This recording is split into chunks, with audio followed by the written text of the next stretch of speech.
A racist cop slapped a black woman across the face right there in the middle of the courtroom. He thought his badge and whiteness gave him the right to humiliate someone like her, especially someone who dared to speak against his lies. He didn't ask for her name. He didn't care why she was there. All he saw was a black woman standing between him and the conviction of yet another innocent black teenager. And in his eyes, that made her a threat, one that needed to be silenced. But what he didn't know was that this time, the woman he was trying to crush wasn't someone he could intimidate. Because she wasn't just anybody. She was his new boss. And what she did after that slap turned the whole justice system upside down. The courtroom was packed. Wooden benches creaked under tension. The smell of worn leather, sweat, and nerves floated in the air. The boy sitting next to her couldn't have been more than 17. His hands were shaking, his lips pressed into a thin line to keep from crying. He had already been painted guilty before even opening his mouth. And across the room, the man responsible for it all, the cop, stood calm, cocky, arms folded across his chest like he owned the place. Like he had done this 100 times before and expected to win again. Because he usually did. Then she stood up. Her voice wasn't loud, but it cut through the silence like a blade. She asked a simple question. One that challenged the officer's testimony, a lie about where the boy had been arrested. A detail that didn't match. She didn't raise her voice. She didn't accuse. She just questioned. Calm, composed, professional. That's all it took. He turned slowly, sneering, walking toward her like a predator sizing up its prey. You people don't know when to shut the hell up, do you? He muttered, loud enough for the entire room to hear. Then he snapped. His hand flew. And that was the moment it happened, the slap that cracked the air, leaving the whole courtroom stunned in frozen disbelief. She didn't fall. She didn't scream. She just stood there, cheek red, lip trembling not from pain but from the rage she held back with all her strength. And then, she smiled. Not because it didn't hurt. But because she knew something no one else in that room did. Every eye was on her, waiting for a reaction. A meltdown. A cry. A breakdown. Instead, she calmly pulled out a document from her bag. Slid it across the prosecution table. A badge number. A memo. A signature. Eyes widened. The prosecutor stiffened. A hush fell so heavy that even the judge leaned forward. Because the document didn't just identify her. It gave her authority. It gave her power. The kind of power that makes people tremble. The kind of power that changes everything. She didn't need to shout. She didn't need revenge in the way people imagined. Because what she had planned went far beyond humiliation. She wasn't interested in ruining him with anger. She was about to dismantle his entire legacy, piece by piece, with precision and poise. What he didn't know was that she had spent the last 5 years auditing police misconduct cases. She knew how to find patterns. She knew how to expose corruption. And most of all, she knew how to stay quiet until the exact right moment to strike. And this was it. The slap wasn't just violence, it was proof. Proof of everything she had been trying to expose. And now, in front of a room full of lawyers, officers, court staff and even the media, he had handed her exactly what she needed to take him down publicly. He had no idea that the woman he tried to silence had already been assigned to evaluate his precinct. That she had a private meeting scheduled with the police chief later that same afternoon. That her report, already written, had been waiting for final confirmation. And now, with a room full of witnesses, she had all the confirmation she needed. She left the courtroom without another word. He laughed. Tried to spin it. Called her hysterical. Said it was just a tap. The judge tried to calm things down, adjourned the session. But the buzz had started. Whispers turned to murmurs. Phone calls were made. And by the time the officer returned to his precinct that evening, his world was already beginning to collapse. She didn't come for revenge. She came for justice. The kind that doesn't explode, but erodes, piece by piece, until there's nothing left. Over the next few days, he would face media pressure, internal affairs, and public outrage.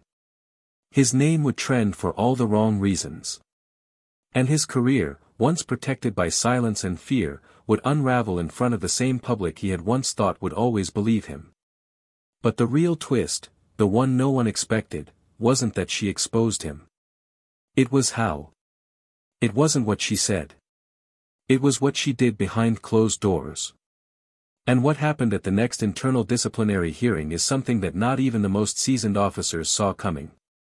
Because when justice is finally put in the hands of someone who knows both the system and the pain it causes, who has lived through the silence, the shame, the injustice, what they do with that power doesn't just shock the system. It rebuilds it. Now the question is, what did she do when she finally had all the power in her hands? What move did she make that left not only him speechless, but the entire courtroom stunned? Stay until the end. You'll never forget what she did. To every black viewer watching this right now, we see you, we support you, and we stand with you. Plow of Twist does not tolerate racism or any form of injustice, ever. This story is a work of fiction, but the emotions and experiences it reflects are very real for many. May this serve as both reflection and empowerment. Enjoy the story, and if you believe in justice, truth, and powerful comebacks, don't forget to subscribe to the channel The City of Richmond, Virginia, or A Thick Silence Beneath Its Buzzing Surface. The kind of silence that weighed heavy in places like courthouses, police stations, and neighborhood community centers, places where smiles were tight and eyes careful. And in the heart of downtown, tucked between a line of brick government buildings and aging sidewalks, sat the Thurgood Justice Complex, a courthouse as gray as the stories inside it. This was where everything began. Where history met the present, where power collided with resilience. And where a woman named Monica Harris stepped through the heavy doors on a Thursday morning with a quiet storm brewing beneath her calm exterior. Monica was 38. Sharp. Poised. Black. And brilliant in a way that made people uncomfortable when they couldn't place her in a box. She had grown up in Norfolk, raised by her grandmother after her mother disappeared into addiction and her father into a prison sentence that had never quite added up. Her childhood had been shaped by long bus rides, free school lunches, and a deep, unrelenting awareness that the world was not designed with girls like her in mind. But she had grit. She had fight. And more than anything, she had vision. From a young age, Monica knew two things for certain: she wanted to change the system that broke her family, and she would never let her silence be mistaken for submission. She didn't wear power the way most people did. No flashy cars. No heels that screamed for attention. Her authority came from her presence, her stillness, her control, the way she looked people in the eye and didn't blink. She was the kind of woman that walked into a room and made people sit up straighter without a word. That morning, she wore a charcoal gray pantsuit, minimal makeup, her hair in a low twist. She looked like someone important. But she also looked like someone most people underestimated, and that was exactly the point. The courthouse was a place Monica knew well. She had started her career in law as a public defender, defending clients who barely had enough time to explain their case, let alone money to fight it. She'd spent long nights reading files in dim-lit offices, tracking down witnesses who had long since stopped trusting the justice system, challenging police reports that were riddled with inconsistencies no one else seemed to notice. She had lost cases that should have been won, and won cases that had almost broken her. Every client's story stayed with her, especially the young black boys, barely out of school, handed adult charges and adult punishments for teenage mistakes. They reminded her too much of the boys she grew up with. Too much of her own brother, whom she had buried after he was shot by police during a traffic stop at 22. That pain never left her, it only shaped her into something stronger. Years later, after climbing her way into policy work and internal investigations, Monica found herself appointed to one of the most powerful positions in state law enforcement, Regional Commissioner of Police Oversight. The title was new. The task wasn't. She was sent to the most problematic departments in the state, the ones with the most complaints, most lawsuits, most secrets, and told to fix what had long been broken. Her job wasn't to make friends. It was to uncover truth, expose patterns, and if necessary, burn corrupt systems to the ground. She didn't take that lightly. Her first official assignment brought her to Richmond. A precinct with a long list of complaints, a history of disproportionate arrests, and a string of officers who somehow always avoided accountability. There had been rumors. Leaked reports. Civil rights lawsuits that quietly disappeared. And now, there was a case that had caught her attention, a 17-year-old boy named Andre Watson, arrested for possession and resisting arrest, though eyewitnesses claimed he was unarmed, nonviolent, and walking home from school when it happened. The arresting officer? Sergeant Brian Kessler, a man with commendations, a powerful union backing, and a reputation for having a zero-tolerance attitude toward what he called urban disrespect. Kessler was everything Monica had seen 100 times before. White. Loud. Decorated. And dangerous in the way that comes from years of unchecked authority. He wasn't sloppy, he was strategic. He used his charm in front of cameras and his fists behind closed doors. He filed perfect reports and walked free every time a complaint was made. Monica had read his file weeks before arriving. Every page was heavy with the same patterns: young black men arrested, bruises dismissed as resistance, charges pressed quickly and cleanly. He was good at covering himself. Too good.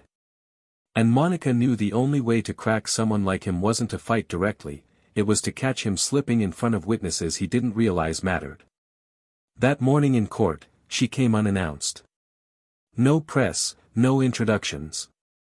She walked in alone, took a seat quietly behind the defense table, just close enough to observe, just far enough to remain invisible. To everyone else, she looked like a concerned community advocate, maybe a legal assistant. No one imagined she held the power to rewrite careers with a single memo. And that's exactly how she wanted it.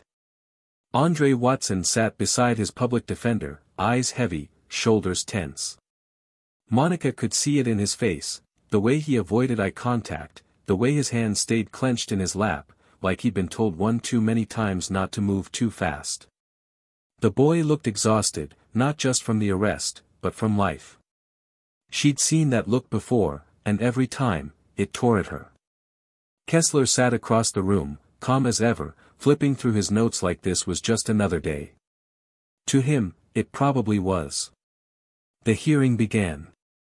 Formalities exchanged. The prosecutor read out the charges. Then came Kessler's testimony, clean, rehearsed, sterile. He claimed Andre had been loitering, had made threatening gestures, had reached into his waistband. The usual. Monica's jaw tightened. She watched closely. Every word. Every gesture. She knew lies when she heard them. Then she saw the moment, the small inconsistency. Kessler said he approached Andre on 6th Street, near the corner store. But Monica had already reviewed the city surveillance. Andre had been 3 blocks away when the arrest happened. It was subtle, but it was enough. She leaned forward slightly and whispered to the defender beside her. He nodded. A moment later, the defense attorney stood up and questioned Kessler's account. Kessler's expression changed. Slightly. Enough. He looked toward the audience, toward Monica. And something in his face hardened. He saw her now, not just as a woman interrupting his narrative, but as a challenge to his power. The next exchange was fast. Heated. And then, the unthinkable happened. He walked straight to her, rage rising, and struck her. The slap echoed like a gunshot through the chamber. And just like that, everything shifted. But this was only the beginning. Because the story that would unfold in the days to come would not only shatter Kessler's world, it would reveal truths about the entire system he served. Monica wasn't here for drama. She was here for transformation. And what she was about to do would make history, whether the world was ready or not. The minutes following the slap dragged like wet concrete. Inside the courtroom, the silence remained thick and loaded, stretching longer than anyone expected. Kessler stood stiff, still glaring, fists at his sides like he hadn't fully processed what he had just done. The bailiff froze. The judge hesitated. And Monica, her cheek flushed with the heat of the blow, didn't flinch. She slowly turned her head, adjusted her jacket with deliberate calm, and walked out of the room. No words. No reaction. Nothing but the echo of her heels on the marble floor. Outside, the air felt colder, harsher. Her jaw tensed as she stepped away from the building, the pain not nearly as sharp as the anger that coiled beneath her skin. She didn't cry. Not because she wasn't hurt, but because she had learned long ago that pain like this didn't belong to tears. It belonged to memory. To strategy. To fire. Her phone buzzed in her pocket, and when she answered, her voice was steady. "Activate the inquiry," she said plainly, and hung up before the assistant could even reply. That afternoon, while the precinct buzzed with confusion, Monica entered the regional oversight office for the first time. The space was clean, white-walled, with a skyline view and a nameplate already mounted on the door. She didn't even look at it. She walked in, tossed her briefcase onto the polished desk, and sat in silence for a long moment, staring out at the city. The city that was about to feel the weight of every buried truth. Every closed complaint. Every time someone said, "There's nothing we can do." Because now, there was something. There was her. By the next morning, the media had picked up fragments of the incident. "Officer accused of assault in courtroom altercation," one headline read. But no names. No photos. Just whispers. Kessler, still believing himself protected, leaned into the silence. He walked into the precinct like nothing had happened. Swapped stories with colleagues. Shrugged when asked if it was true. "She got in my face," he said to one of the younger officers near the lockers, laughing. People need to learn some damn respect. But behind closed doors, things were shifting. Monica had already begun pulling every report tied to Kessler's badge number. She didn't do it alone. Her team, 3 carefully selected attorneys and a tech specialist, had worked with her for years. They knew what to look for. Patterns. Discrepancies. Gaps in timelines. Witness statements that didn't match officer accounts. Within 24 hours, they had opened 10 previous arrest cases for review. 7 of those involved young black men. 4 included excessive force complaints. None had ever gone to full investigation. The pieces were aligning, and Monica knew, she didn't need to make this about revenge. She just had to make it about facts. At the same time, Andre's case was still hanging. The boy hadn't been released. He was in juvenile holding, waiting for a hearing that no one had bothered to prioritize. Monica visited him quietly that afternoon. No press. No photographers. Just her and him in a cold, fluorescent room that smelled of metal and bleach. He looked up when she walked in, unsure, nervous. His voice cracked when he asked, "Are you a lawyer?" She sat across from him, folded her hands, and said gently, "I'm someone who believes you." He started crying then, not because he trusted her, but because it was the first time since his arrest that anyone had said something human to him. She didn't push. She let him speak. About the day of his arrest.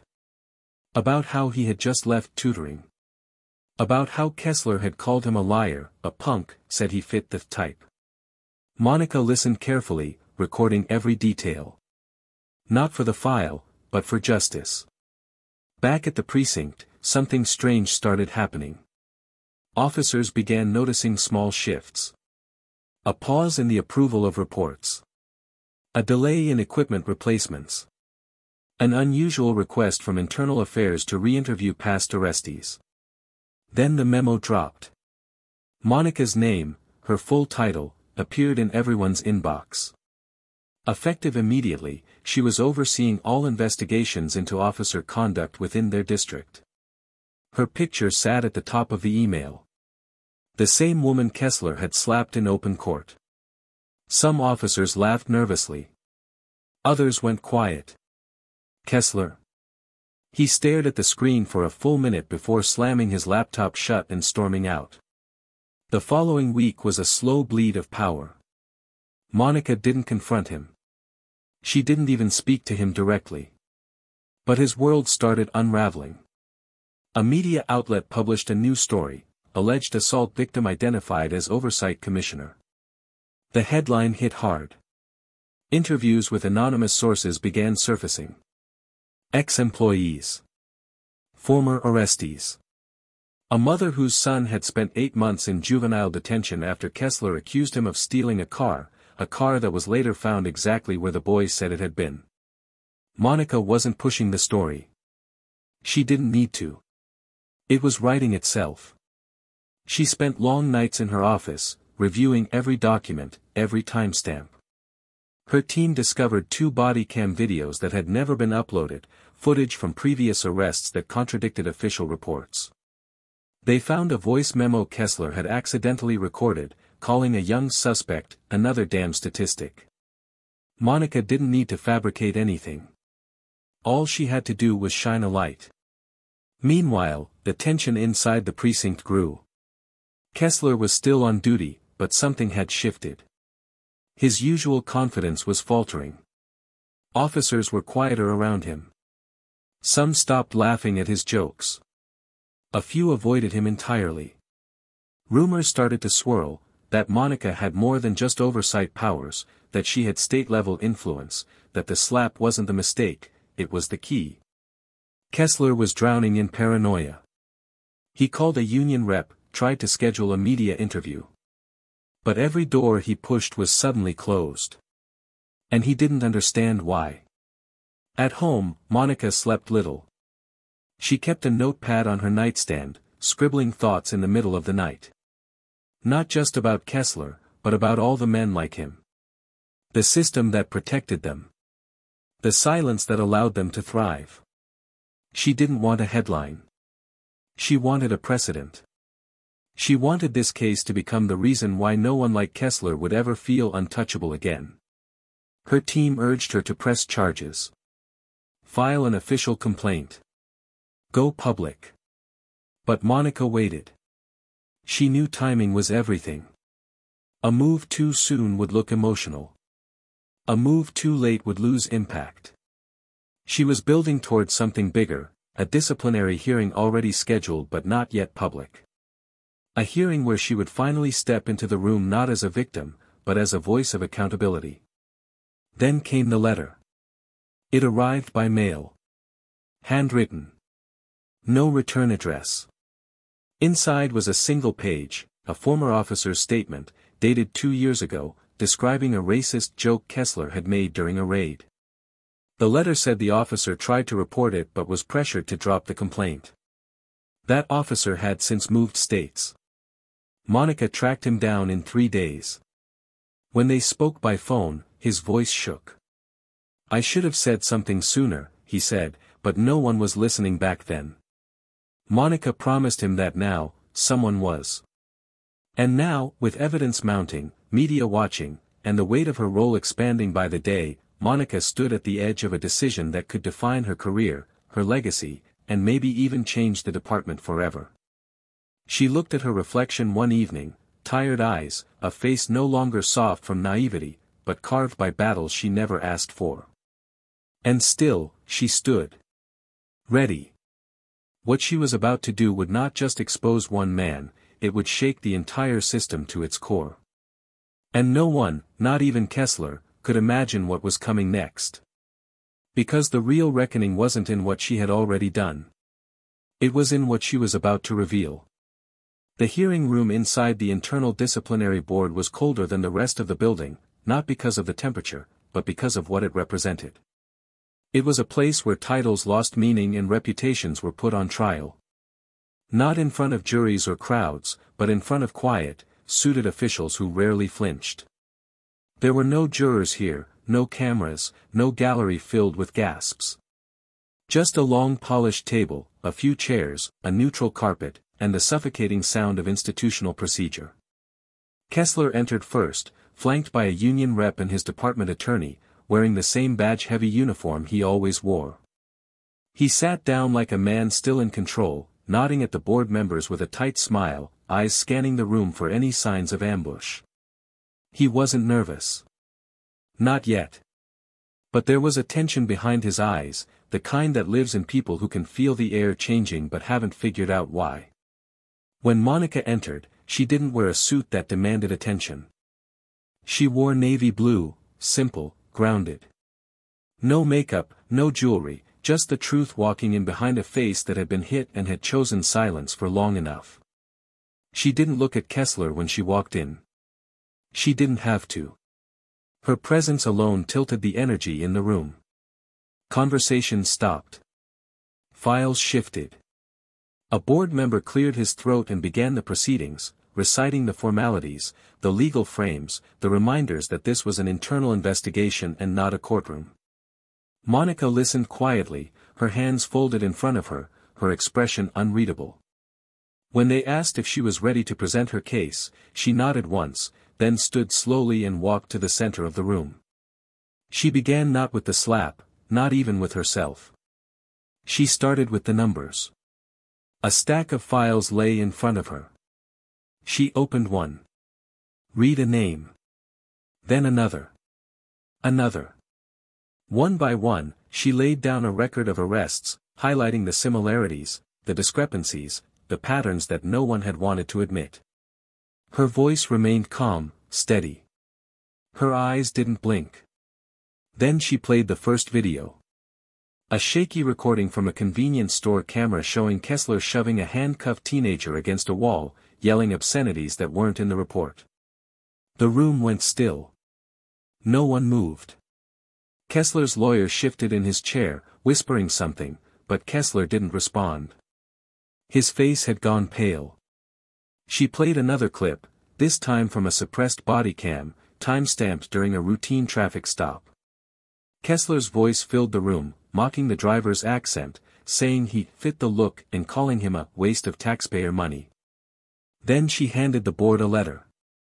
It was from the former officer she had tracked down, signed and notarized. She didn't explain it. She let the silence speak. Finally, she addressed the incident in the courtroom. But not by retelling it. Instead, she showed the footage. The security camera from the corner of the courtroom. The slap. The sound. The moment everyone remembered. And then, for the first time since entering, she looked directly at Kessler. I didn't flinch that day, she said, because I've seen worse. I didn't respond, because I didn't have to. This, she gestured around the room, is my response. This is the consequence. Kessler leaned forward then, his jaw tight. I was provoked, he said. You were interfering with testimony. That boy was dangerous, and you were grandstanding. Monica turned slowly toward him, eyes locked. What I was doing, she said, was watching justice being twisted. You didn't see a woman defending truth. You saw a black woman challenging your authority, and your ego couldn't handle it. He scoffed, leaning back. You people always make it about race. Her voice didn't rise, but something in it hardened. And you people always pretend it isn't. For the first time, the room had no words. The board members looked down, taking notes, shifting in discomfort. Monica stepped back, allowing silence to settle again. The chair of the board asked Kessler if he had anything else to add. He stood up slowly, looked at Monica with something between contempt and confusion, and said, You think this is justice? Ruining a man's career because he made a mistake. This isn't justice. This is revenge. She didn't respond immediately. She walked closer to him, her voice still calm, her tone unwavering. Justice, she said, is what happens when truth finally gets louder than power. And revenge? That would have been me pressing charges, going public, dragging your name through every news cycle for what you did. But I didn't. I waited. I gathered. I exposed. That's not revenge. That's restraint. Kessler's expression shifted, just barely. A crack in the armor. His shoulders pulled inward, defensively. You planned this, he muttered. No, she replied, you planned this. The day you lied in your first report, the day you told a mother her son was a criminal when you knew he wasn't, the day you laughed at every complaint because you thought no one would believe them, you built this. I just turned the lights on. The board requested a short recess. Everyone filed out. Monica stayed seated. Kessler, before leaving the room, looked back at her. His voice was lower this time, not loud or angry, just tired. What happens now? She looked at him, eyes steady, unblinking. That depends on how much more of yourself you're willing to let the world see. In the hallway, the air felt heavier. Reporters had begun gathering, whispers spreading like sparks. A leak. A name. A story about to explode. Monica stood near the window, watching the city that had protected him for so long start to shift beneath his feet. Her assistant approached quietly. You ready? She asked. Monica nodded. They'll make the decision soon, her assistant added. Monica didn't answer right away. Her eyes were fixed on the street below. He still thinks this is about him, she said softly. He has no idea what's coming. Because what was coming wasn't just a decision. It was a statement. And not just for Kessler. For every precinct that looked the other way. For every officer who signed off on a lie. For every courtroom that let silence stand taller than truth. The board reconvened. The decision was about to be read. And what Monica had prepared, the final move she had held close until the last possible second, would change everything. As the board members filed back into the room, the atmosphere had shifted from tense to electric. Everyone could feel it, even those who didn't know exactly what was coming.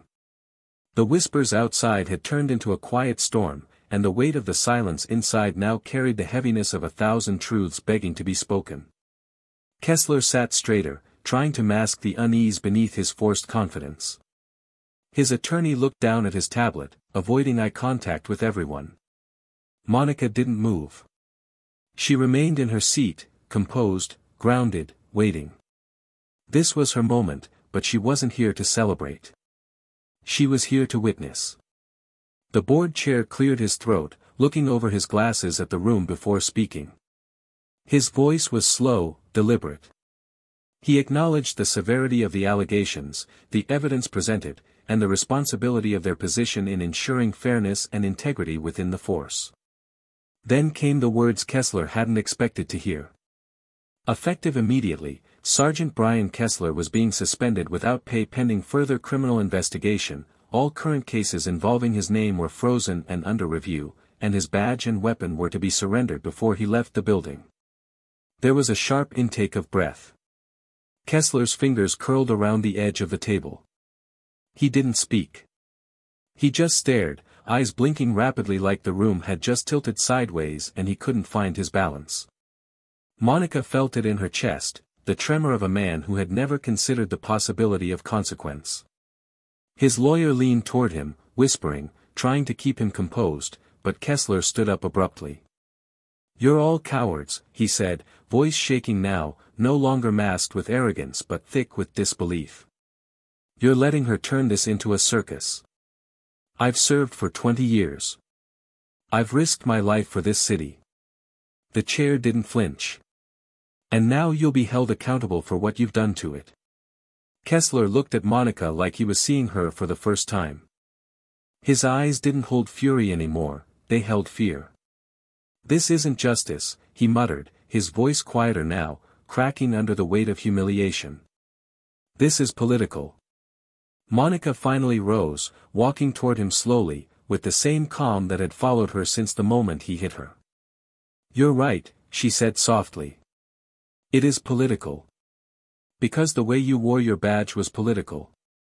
The choices you made on those streets, who to target, who to believe, who to brutalize, were all political. You built your career on fear and silence. And for once, the silence is over. He stared at her, lips slightly parted like he wanted to say something else, defend himself, maybe plead, but nothing came out. His badge was already on the table. The room around him was quiet. And for the first time in a long time, he looked small. Not because he had lost a job, but because he had lost the illusion that protected him from the truth of who he really was. But Monica wasn't finished. She turned to the board members. "There's one more thing," she said, pulling a document from her folder and placing it on the table. "I'm formally requesting that this disciplinary case be reopened as a public hearing, and that full transparency be granted to the families impacted by the cases under Kessler's name. We owe it to them. We owe it to the city." The board chair glanced at the document, then at the others. One by one, heads nodded. The vote was unanimous. When the hearing adjourned, Kessler didn't linger. He walked out quickly, avoiding the cameras that had begun gathering outside. But it was too late. By the time he reached the parking lot, his name was already trending, his face plastered across news sites, and a wave of voices, long silenced, had begun rising with renewed strength. Monica remained inside for a while, listening to the buzz of reporters, the ringing of phones, the beginning of a shift she had waited her entire life to see. Later that day, she returned to her office. The city felt different now, not fixed, not healed, but awake. She stood by the window, watching people pass by below, lives unfolding unaware of the battle that had just shifted their world a few degrees closer to something better. Her assistant entered quietly, holding a stack of updated files. "You should see this," she said, placing the documents on Monica's desk. 3 new complaints just came in, not about Kessler. About others. People are finally speaking up. Monica nodded, not in triumph but in understanding. The work was far from over. But something had begun. Not because she was perfect. Not because she was powerful. But because she had endured. She had stood still in the face of humiliation and turned that stillness into strategy. She had waited until the world had no choice but to see. That night, she visited André. The boy sat in a small room, his wrists no longer cuffed, his eyes more open. She told him the case was being dismissed. That he would be going home. That his name would not be buried in a file like so many before him. He looked at her, unsure of how to respond. "Why'd you help me?" he asked, voice small. "You didn't even know me." Monica smiled, the first real smile in days. "Because I do know you," she said. "I've been you. And someone has to start breaking the pattern." He nodded slowly, still unsure, but with a flicker of something Monica recognized, hope. As she walked away from the center, her phone rang. It was the governor's office. They wanted to discuss expanding oversight measures, using her case as a model. She didn't answer right away. She let the call go to voicemail, not because it didn't matter, but because in that moment, she needed to breathe. The world had finally listened. But the truth was, this story was never about a slap. It was about what happened after, what was built from the silence that followed. Monica had taken her pain, her patience, and turned them into something unstoppable. And though Kessler had walked out of that hearing humiliated, stripped of his power, he still didn't know the full scope of what had just happened. Because the real blow, the one he never saw coming, wasn't the suspension, or the exposure, or the badge left on the table. It was this: he had made her visible. And once a woman like Monica becomes visible, she doesn't disappear. She leads. And now the question left lingering in the minds of everyone watching from the outside, everyone who had doubted her, dismissed her, tried to box her in, was simple, dangerous, and undeniable: what else is she capable of? Outside the courthouse, the city pulsed with a new kind of energy. What had unfolded behind closed doors was already echoing through the streets, spreading through news channels, social media feeds, whispered conversations in cafes, and sharp debates in living rooms. The story was no longer just about a suspended officer or a woman rising in the system, it was about the thin line between justice and vengeance, between accountability and retribution. Monica became a symbol, whether she asked for it or not. Some hailed her as a hero, a woman who dismantled systemic silence with poise and calculation. Others questioned her motives, accusing her of using her position for personal revenge, twisting the narrative to frame her as someone who sought to destroy rather than correct. The pressure intensified not just from the media but from within the system itself. City officials, political figures, and senior law enforcement officers began making quiet calls, concerned not about the slap but about the precedent her actions had set. In meetings, Monica was met with both admiration and caution. "You were brilliant," one commissioner told her behind closed doors, "but you've opened a door we can't shut now. You realize that, don't you?" She did. But she also knew that door should never have been closed to begin with. Still, the aftermath of her decision wasn't simple.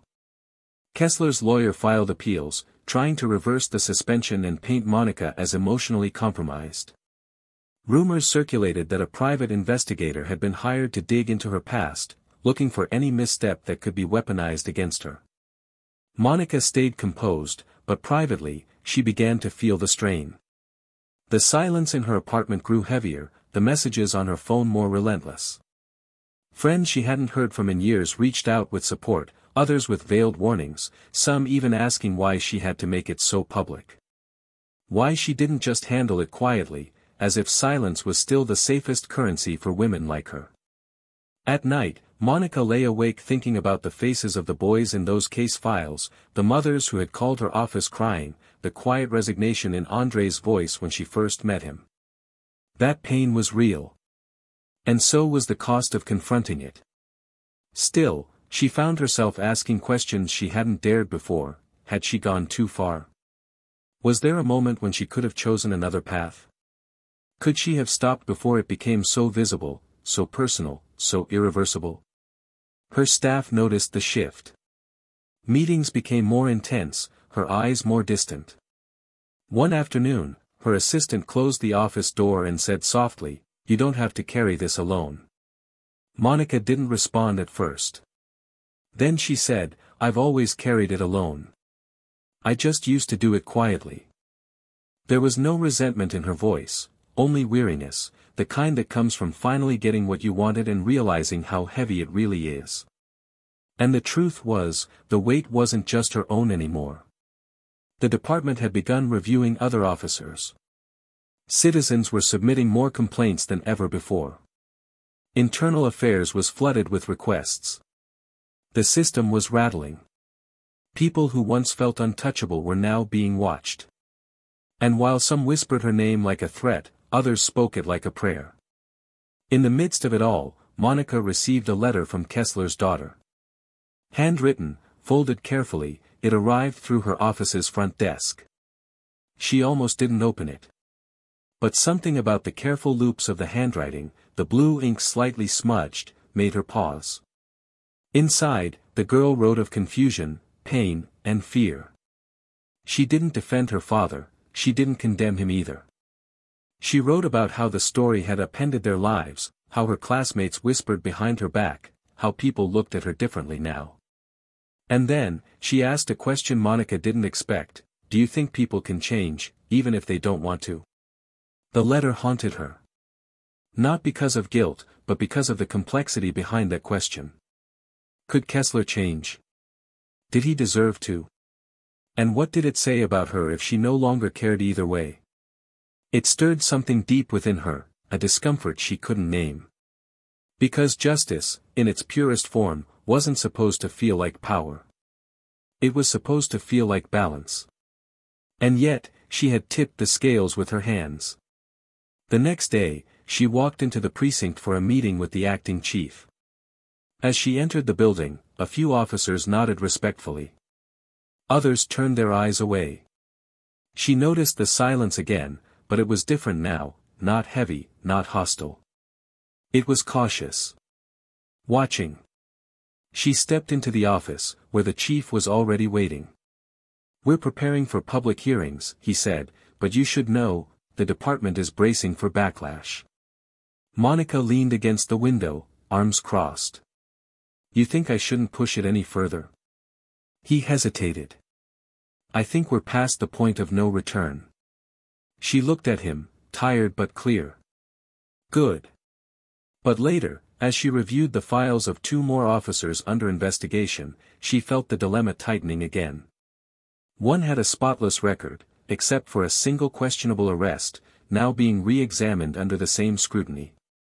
The other had been a quiet supporter of reform but was now implicated in a cover-up he claimed to know nothing about. Monica realized that her actions, while necessary, had begun affecting people who weren't prepared for the ripple effects. This wasn't about Kessler anymore. It was about the system being pulled open, exposing not just corruption, but fragility, the fragility of people caught in between, trying to do right in a structure designed to fail. She began drafting a speech for the upcoming community forum. It wasn't about celebration. It was about truth. She wanted people to understand what justice really looked like: messy, uncomfortable, uncertain. She wanted to remind them that progress wasn't clean, that transformation demanded confrontation, but also grace. And as she wrote, her thoughts circled back to the girl's letter. Could people change, even if they didn't want to? Later that week, she met with Andre again. He was different now, quieter, but more grounded. He had started writing, journaling his experience. Monica sat across from him, asking how he was doing, what he needed. He shrugged, then said, "You did all this because of what happened to me?" She shook her head. "Not just because of you. But you reminded me why it matters." He looked down at his hands. "So what happens next?" Monica paused, then said, "That's up to all of us." Outside, the city moved forward. Not healed. Not perfect. But awake. And somewhere inside the precinct, Kessler sat alone, his badge gone, his desk emptied. No cameras. No crowds. Just the long, slow echo of consequences settling in. He still didn't understand how it all slipped through his fingers. But the truth was, it hadn't slipped. It had been taken, by a woman he never saw coming, with a strategy he never imagined, and a purpose that went far beyond him. And now, Monica stood at the edge of a new beginning, not just for herself, but for everyone watching. The question still lingered, in the pursuit of justice: how much power is too much? How much change can one person ignite before the fire consumes more than the target? The final move was still ahead. But what no one knew was that Monica had been preparing something no one saw coming. Something that would make it impossible for anyone to ever forget what happened here. Not because of revenge. But because of impact. And the next step would redefine everything. The evening before the community forum, Monica sat in the dim light of her office, her notes sprawled across the desk, fingers quietly drumming against the wood. She wasn't nervous, not in the traditional sense, but the air around her was thick with something unspoken, something heavier than fear. It was responsibility. She had carried it for years, but now it was visible, known, and expected. And in that visibility, the weight of each next step doubled. This wasn't just about calling out corruption anymore. This was about rebuilding something in its place, something real, something lasting.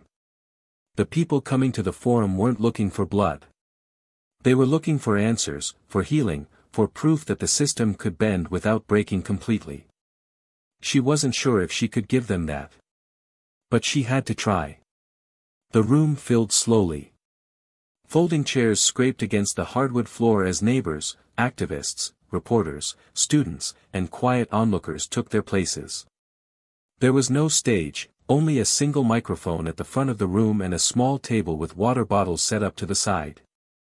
Monica entered without fanfare. She wore black. Not out of grief, but out of clarity.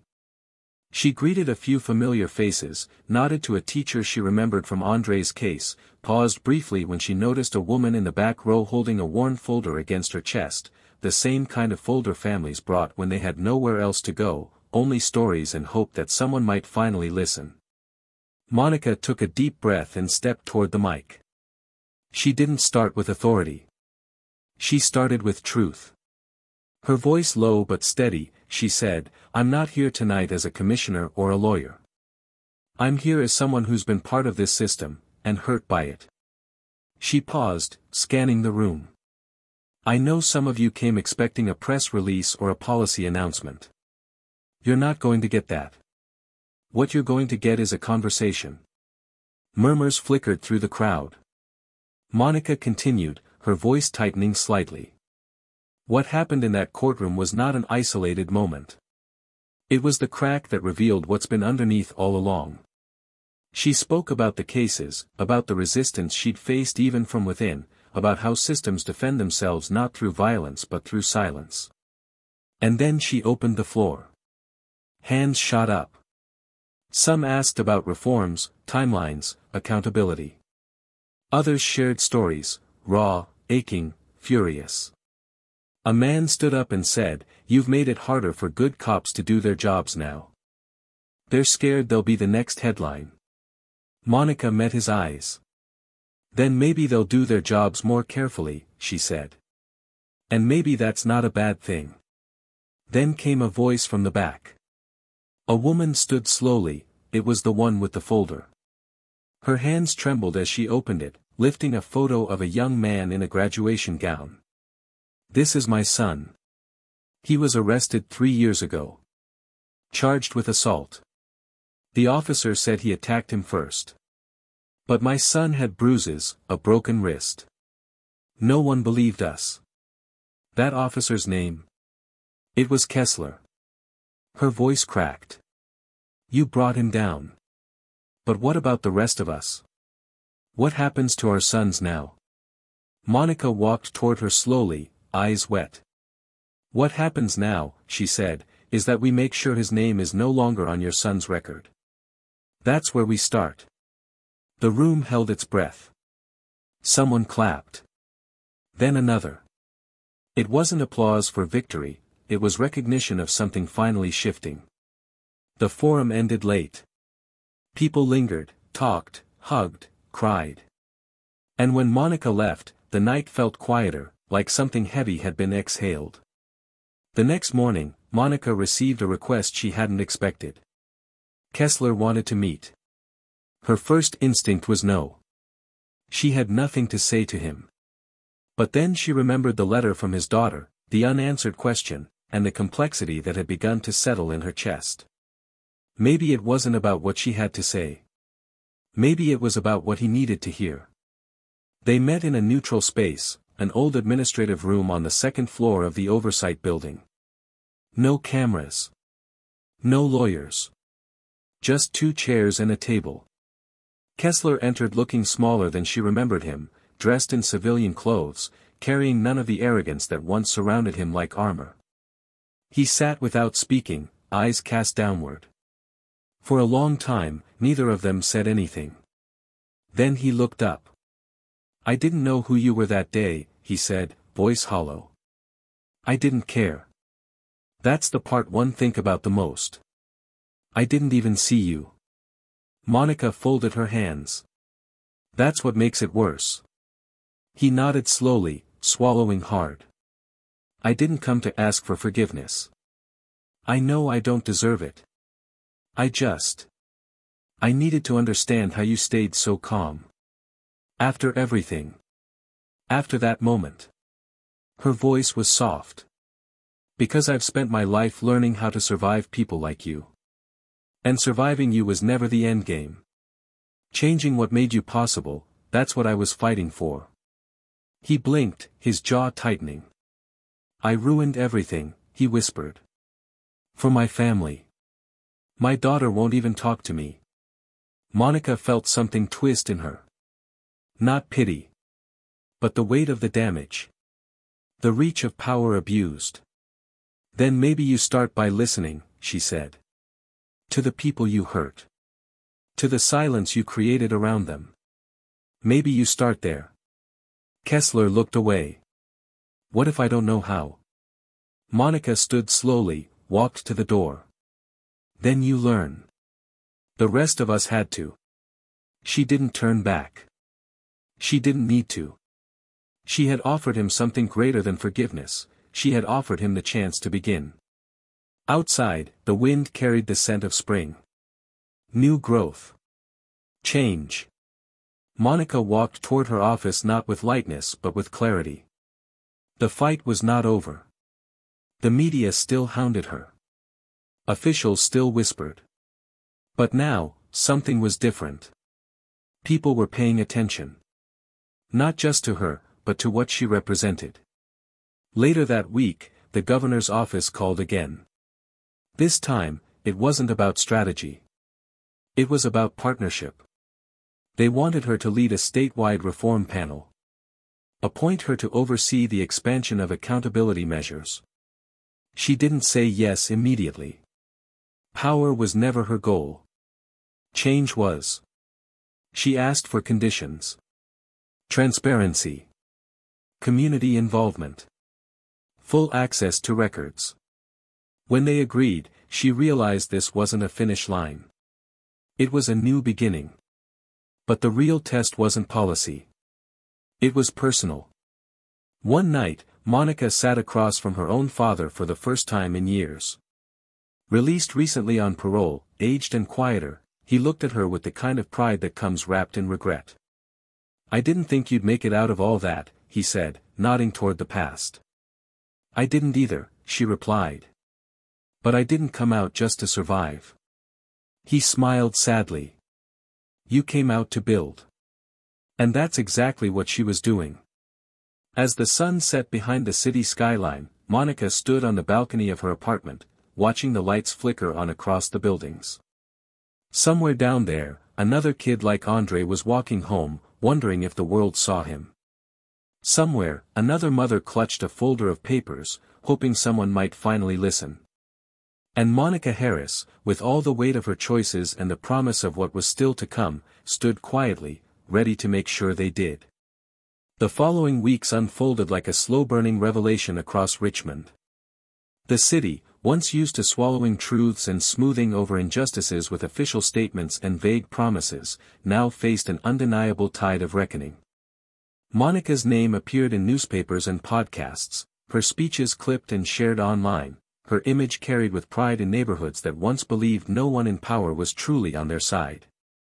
But inside her office, behind the polished doors and press conferences, the real weight pressed down harder than ever. What she had started was no longer just a wave, it was a storm, and with every breakthrough, came new questions, new scrutiny, and a new sense of what she had to protect. One afternoon, while reviewing updates from the statewide task force she had reluctantly agreed to lead, Monica received a call that stopped everything. The voice on the other end was trembling, familiar but older. It was Miss Jordan, the retired teacher who had testified in a case 10 years ago where Kessler's name had first surfaced in a complaint that went ignored. Monica remembered her clearly, her unwavering voice, her detailed recollection, her quiet frustration when the case was dismissed without consequence. Now, she said she wanted to talk. Not about the past, but about the future.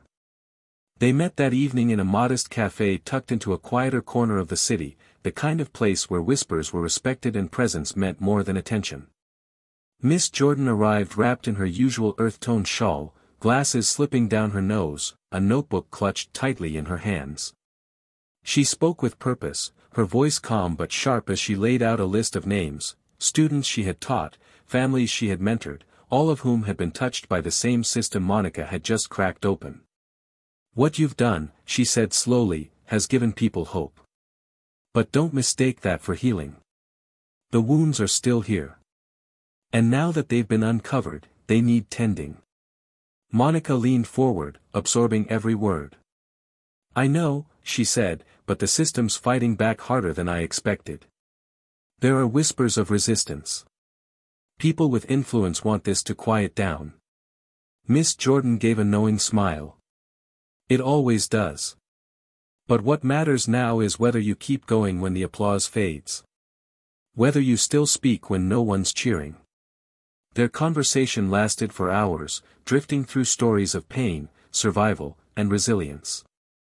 As they parted, Miss Jordan placed a gentle hand on Monica's shoulder. "You're not just changing policy," she said. "You're changing memory.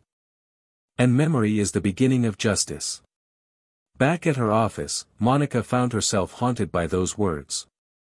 The next morning, she requested an emergency review of 3 more cold cases, arrests made by officers connected to Kessler's former unit, all involving young black men under 20. Her team moved fast, energized but weary. As they dug, they uncovered evidence that pointed to a pattern even larger than anyone had expected. Manipulated reports, lost footage, testimonies rewritten under pressure. It wasn't just about one man, it was about a culture, nurtured in silence, sustained by fear. Tensions rose again. The media began questioning the department's broader leadership. The police union released a statement claiming Monica's efforts were divisive and politically motivated, warning that morale among officers was at a historic low. That same day, someone threw a brick through the front window of her office. No note. No camera footage. Just a message, sent through fear. Monica stood in front of the shattered glass the next morning, staring out at the street with a blank expression. Her assistant, shaken, asked if she wanted extra security. Monica shook her head. "We don't build movements behind glass," she said. "Let them see us stand." Still, the threat weighed on her. At night, she began locking her doors twice, checking her phone for messages from unknown numbers, walking with a sharper eye over her shoulder. One night, she received a call from Andre. His voice, once timid, now carried a new kind of strength. "I just wanted to say thank you," he said, "for fighting for me. For all of us." Monica closed her eyes, letting the words settle. "You don't owe me that," she said softly. "I didn't do it for gratitude. I did it because your life deserved more than fear." Andre hesitated. Still, he said, it meant something. Their call ended, but Monica remained by the window, watching the city lights flicker. She thought about the cost of what she had done. Not just to Kessler, not just to the department, but to herself. The isolation. The sleepless nights. The distance growing between her and the friends who didn't know how to hold space for the weight she now carried. But then she thought of Miss Jordan. Of Andre. Of the boy in the folder held by the woman at the forum. And she knew, this was the kind of weight you didn't put down. You learned how to carry it better. The next day, the disciplinary board reopened 2 of the cold cases. Subpoenas were issued. Officers were placed on administrative leave. And the walls, once impenetrable, began to show real cracks. Monica was summoned to a closed-door meeting with state officials, where the tone was less congratulatory and more cautionary. "We're proud of the results," one official said carefully, "but you're pushing the department to its limits. Are you prepared for the political fallout?" Monica leaned forward, voice clear. "This isn't about politics. It's about lives. And if this system can't survive transparency, then maybe it shouldn't survive at all." There was a pause. Then silence. After the meeting, a young reporter caught her outside, notebook in hand, voice eager. "What's your next move?" she asked. Monica looked at her for a long moment, then smiled faintly. "To make sure no one forgets how we got here. Because forgetting, that was the real danger. That's how systems reset. That's how silence creeps back in." She wasn't going to let that happen. That weekend, Monica organized a public panel, inviting families of those impacted by past cases, as well as current officers willing to speak out. The room was full. Standing room only. Cameras rolled quietly. Tears were shed. Stories told. And for the first time, officers and citizens sat together not as enemies, but as witnesses to the same broken truth. One officer, a black woman with 10 years on the force, stood up and said, "We were told loyalty meant silence. But silence is what let this happen. We need new definitions of loyalty. Ones that include truth." Afterward, Monica stayed to speak with everyone. She listened. She embraced. She held the weight of what they brought. And when the room finally emptied, she sat alone for a moment, heart full, shoulders tired, but purpose intact. The impact of her work was undeniable. But so was the backlash. Online threats increased. Editorials argued that she was alienating good officers. Politicians began drafting countermeasures to restrict oversight powers. And yet, people kept coming forward. More cases reopened. More families stepped out of the shadows. And all the while, Monica kept moving. Kept building. Kept remembering. Because the story wasn't over. Not yet. The final hearing came without ceremony. No press inside the building, no flashing cameras in the hall, only quiet footsteps and the rustle of papers as Monica took her seat in the back of the chamber. This time, it wasn't her name on the docket, nor her face at the center of the story, it was the system itself being held accountable. The state's oversight panel, now expanded under her leadership, was presenting the findings of a sweeping investigation that had begun the day she stood silent in that courtroom. The report was over 400 pages long, filled with timelines, testimonies, cross-referenced data, and undeniable patterns. It listed names, some known, some buried in reports never meant to be opened again. The truth, once scattered in whispers, was now recorded in ink. Kessler, now permanently banned from public service and stripped of all honors, had left the city months prior. No public statement, no redemption arc, only the slow collapse of a man whose power had been built on silence. His family had relocated, his name faded into a cautionary tale whispered across academy halls and internal briefings. There were no headlines when he disappeared. There didn't need to be. He had already been written into history, the kind that doesn't fade, only serves as a warning. Andre graduated high school that spring. He crossed the stage in a crisp navy suit, his eyes fixed on the audience until they landed on Monica. She sat quietly among the crowd, no spotlight, no attention, just presence. When he accepted his diploma, he looked toward her, smiled, and nodded. That moment, simple and unspoken, was worth more than any recognition. He was planning to study criminal justice, not because he wanted to wear a badge, but because he wanted to understand the rules that almost destroyed him, and rewrite the ones that didn't belong. Miss Jordan passed a few months later, peacefully and without pain. Her memorial was filled with generations of students and community leaders whose lives she had touched. Monica spoke at the service, not about policy or change, but about legacy. She didn't raise her voice, she said, but she made sure it echoed. The department underwent a massive restructuring. Training programs were rewritten. Civilian review boards were installed. Officers who once avoided accountability were now working under direct community supervision. Monica didn't just sit at the table, she built a new one. And she didn't fill it with politicians. She filled it with people like the woman who held her son's folder in the forum, like the officer who stood up and said truth should be part of loyalty. Those voices, once sidelined, were now part of the decision-making. But change is slow. And real reform doesn't come with applause. Monica knew that. And yet, there was something deeply satisfying about walking into a precinct where people stood when she entered, not out of fear or obligation, but out of respect. She wasn't just a figure of power. She was a reminder that the ground could shift, and had. She published a book later that year. Not a memoir, but a collection of testimonies, essays, and analysis titled Beyond the Badge, What Justice Really Means. It became required reading in universities across the country. She didn't profit from it, all proceeds went to a legal defense fund she established for families affected by wrongful policing. The fund grew quickly. Anonymous donors. Public grants. A movement had grown from what started as one moment in one courtroom, and now it had a name, a structure, and a purpose. But Monica never let herself become a celebrity. She declined major interviews, turned down television specials, and kept her circle small. Her joy came not from recognition but from restoration.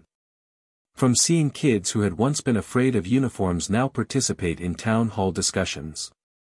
From hearing officers say, "I learned something I didn't know before." From watching people trust a little more, speak a little louder, believe a little deeper. And one morning, as she walked into a small classroom to guest lecture at the local college, she paused at the doorway. The students inside were discussing body cam ethics, debating reform versus abolition, challenging each other with passion and precision. She smiled, not because they had all the answers, but because they had begun asking the right questions. As she stood in front of the room, someone asked her, "If you could go back to that courtroom, to that exact moment, would you do it all the same?" She looked at them for a long moment and then said, "I wouldn't change a second of it." Not because it was easy, but because it was necessary. We're not here to be comfortable. We're here to be honest. And justice doesn't come wrapped in peace, it comes through reckoning. And in that answer, the room grew still, not from silence, but from recognition. Now, if you've listened this far, ask yourself, what would you have done if you were in Monica's place? Would you have stayed quiet, walked away, waited for someone else to stand up? Or would you have chosen the harder path, the one that doesn't guarantee applause, but demands courage? Because justice isn't a moment. It's a decision. One that we make again and again, in rooms where no one's watching, in conversations that won't trend, in choices that cost more than they reward. Monica chose truth over safety. And in doing so, she reminded us that the system only changes when someone refuses to be part of its silence. So, what are you willing to risk for what's right? Tell us in the comments. What did this story make you feel? What part stayed with you? We want to hear from you. And if this story moved you, if it opened your eyes or gave you something to think about, subscribe to Tales of Twist and join us for more stories that challenge, inspire, and reveal the truths behind the silence. Don't forget to leave a like, and we'll see you in the next one.